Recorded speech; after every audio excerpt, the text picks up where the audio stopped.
Chalakudy beauty parlour നടത്തിയ Sheela സണ്ണിയെ കുരുക്കിയ Libya ജോസിനെ police arrest ചെയ്തു. ഈ സംഭവം നമുക്കറിയാം.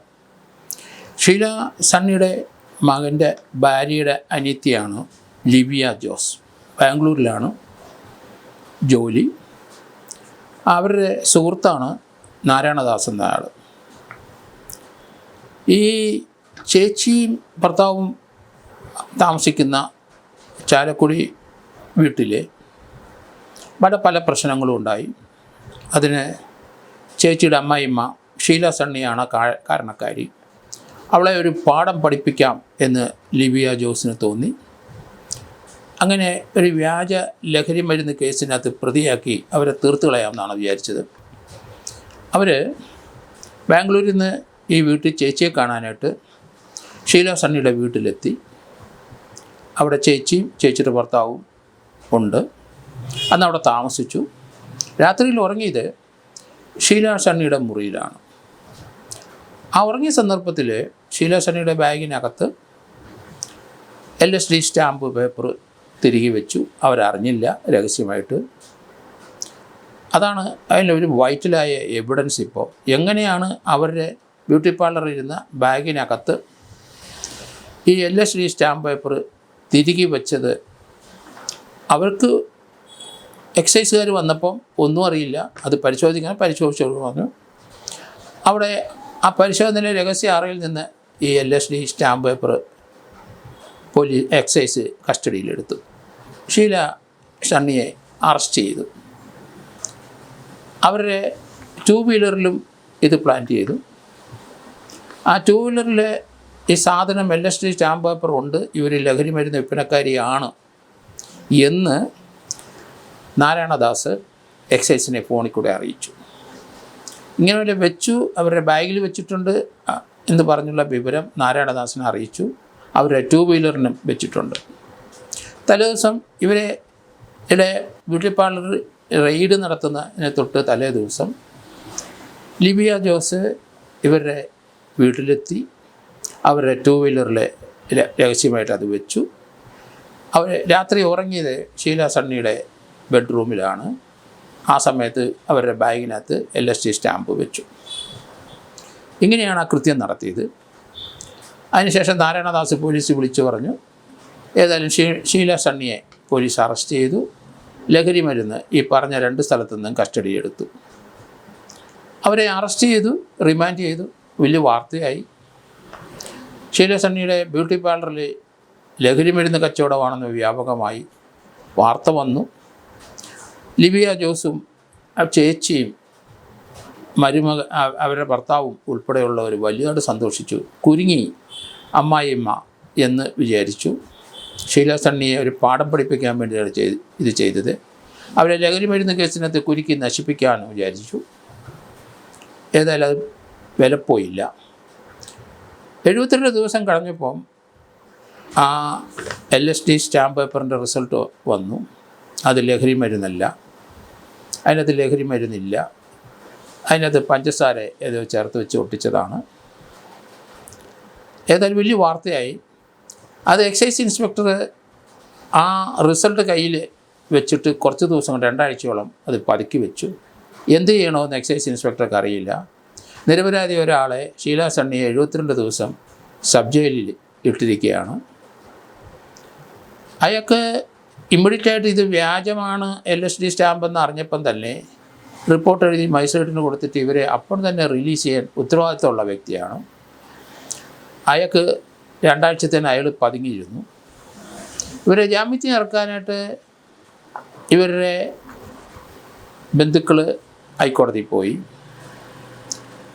ഇവരുടെ മറ്റൊരു മകളെ കല്യാണം കഴിച്ച ആ മകളും ഭർത്താവും ഹൈക്കോടതി മൂവ് ചെയ്തു. അപ്പം എക്സൈസിൻ്റെ റിപ്പോർട്ട് വന്നു. അതിനകത്ത് ലഹരി മരുന്ന് കേസിൽ അറസ്റ്റ് ചെയ്ത ആ LSD സ്റ്റാമ്പ് അത് വ്യാജമായിരുന്നു, അത് ലഹരി മരുന്ന് ചേർത്ത സാധനമല്ല എന്നുള്ള റിപ്പോർട്ട് കോടതി വന്നു. ഹൈക്കോടതി ആ ഇൻസ്പെക്ടറെ ശകാരിച്ചു. ആ റിപ്പോർട്ട് കൈ വെച്ചിട്ട് 1-2 ആഴ്ച അയാൾ മിണ്ടിയില്ല. അപ്പോൾ അതുകൊണ്ട് അയാൾക്കെതിരായിട്ട് നടപടി വരുന്നുണ്ട്. ലിബിയ ജോസ് ചോദ്യം ചെയ്യാനായിട്ട് പോലീസ് വിളിപ്പിച്ചു.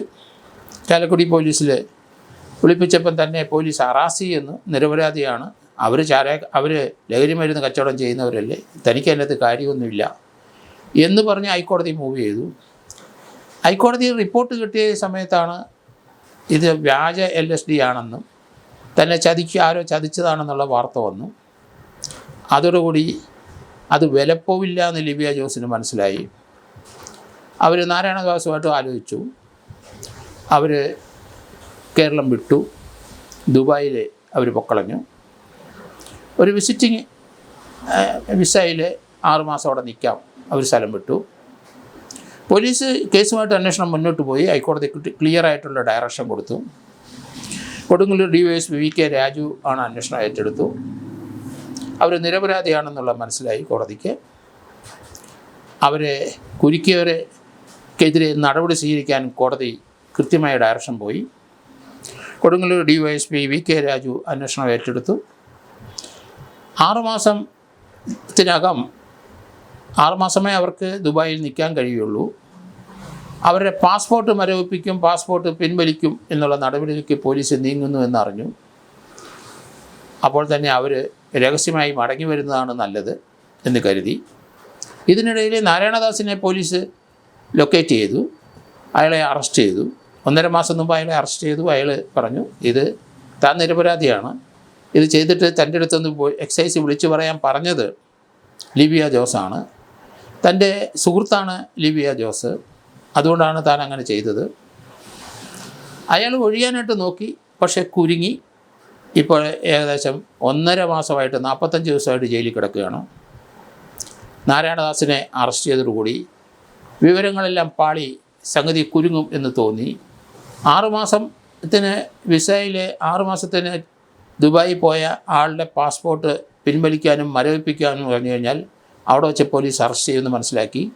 അവിടുന്ന് രഹസ്യമായിട്ട് ഛത്രപതി ശിവജി വിമാനത്താവളത്തിൽ ബോംബെയിലെത്തി. പോലീസ് ഇത് മനസ്സിലാക്കി ട്രാക്ക് ചെയ്യുന്നുണ്ടായിരുന്നു. അവിടെ വെച്ച് ഇവരെ അറസ്റ്റ് ചെയ്തു. അവിടുത്തെ കോടതിയിൽ ലിബിയ ജോസിനെ ഹാജരാക്കും. ഇന്ന് ഹാജരാക്കും, ശനിയാഴ്ച ഹാജരാക്കിയിട്ട് അവിടുന്ന് കേരളത്തിൽ കൊണ്ടുവന്ന് കസ്റ്റഡിയിൽ കൊണ്ടുവരും. ഇത് എവിടുന്നാണ് ഇത് സംഘടിപ്പിച്ചതെന്നുള്ളവർ പറഞ്ഞു കൊടുക്കണം. അവർ LSD സ്റ്റാമ്പ് പേപ്പർ എന്ന് കരുതിയ സാധനം വ്യാജമാണെങ്കിലും അത് പ്രൊക്യൂർ ചെയ്ത് എങ്ങനെ ആ എവിഡൻസും പോലീസ് കണ്ടെടുക്കേണ്ടിയുണ്ട്. ഇതിനകത്ത് തീർച്ചയായിട്ടും ലിബിയ ജോസും നാരായണദാസും അവർ ശിക്ഷിക്കപ്പെടും. നാരായണദാസ് ഏകദേശം 45 ദിവസം കൊണ്ട് സബ് ജയിലിൽ കിടക്കുകയാണ്. ഇവരും അതേ രീതിയിൽ കിടക്കും. അവർ പെട്ടെന്ന് ഇതിൻ്റെ ചാർജ് ഷീറ്റ് DYSP കൊടുങ്ങല്ലൂർ കൊടുക്കുമെന്ന് എനിക്ക് തോന്നുന്നു. ഇവരെ അറസ്റ്റോടുകൂടി ബോംബെയിൽ നിന്ന് അവരെ കേരളത്തിൽ കൊണ്ടുവരണം. അവിടുത്തെ കോടതിയിൽ ഹാജരാക്കിയിട്ടുണ്ട് ഇവരെ. അവിടുന്ന് കേരളത്തിലേക്ക് കൊണ്ടുവരാനുള്ള ട്രാൻസിറ്റിനുള്ള അനുവാദം അവിടുന്ന് വാങ്ങിക്കും. വാങ്ങിച്ച ശേഷം ഇവിടുത്തെ കോടതിയിൽ ഹാജരാക്കും. ഇവിടെ ലിബിയ ജോസിനെ റിമാൻഡ് ചെയ്യും. അതിനുശേഷം അവരെ കസ്റ്റഡി വാങ്ങും. അവരെ കസ്റ്റഡി വാങ്ങിച്ചിട്ട് നാരായണദാസുമായിട്ട് അവരെ ഇരുത്തി ചോദ്യം ചെയ്യുമായിരിക്കാം, അല്ലെങ്കിൽ ജയിലിൽ പോയി നാരായണദാസിനെ DYSP ചോദ്യം ചെയ്യുമായിരിക്കാം. ഏതായാലും 10-30 ദിവസം കൊണ്ട് അന്വേഷണം പൂർത്തിയാക്കാനുള്ള കാര്യങ്ങളേ ഉള്ളൂ. അതുകൊണ്ട് അവർ റിമാൻഡിൽ കിടന്ന് തന്നെ ട്രയൽ ഫേസ് ചെയ്യേണ്ടി വരും എന്നാണ് എനിക്ക് തോന്നുന്നത്. കാരണം ഹൈക്കോടതി ഇടപെട്ടിട്ടുണ്ട്. നിരപരാധി ആയ ഒരു കുടുംബിനിയെ, ഒരു ഹൗസ് വൈഫിനെ അവരെ കുരുക്കി ലഹരി കേസിൽ അവരുടെ ജീവിതമാർഗം അടഞ്ഞു. അവരുടെ ബ്യൂട്ടി പാർലർ അടച്ചു. അവർ സാമ്പത്തികമായി ബുദ്ധിമുട്ടി. അവർ ആരും അന്വേഷിക്കാനില്ലാതെ വന്നപ്പം അവരിവിടുന്ന് ചെന്നൈയിലോട്ട് പോയി. അവിടെ എവിടെയോ ഒരു ജോലി തരമാക്കി അവിടെ നിൽക്കുകയായിരുന്നു. ഇപ്പോൾ അവർ മടങ്ങി വന്നിട്ടുണ്ട്. യഥാർത്ഥ പ്രതികളെ കസ്റ്റഡിയിലെടുത്ത് കഴിഞ്ഞു. ഇനിയിപ്പം കേസിൻ്റെ അന്വേഷണം എത്രയും പെട്ടെന്ന് പോലീസ് കംപ്ലീറ്റ് ചെയ്യും. അങ്ങനെ ഷീല സണ്ണിക്ക് നീതി ലഭിക്കും എന്ന് കരുതുന്നു.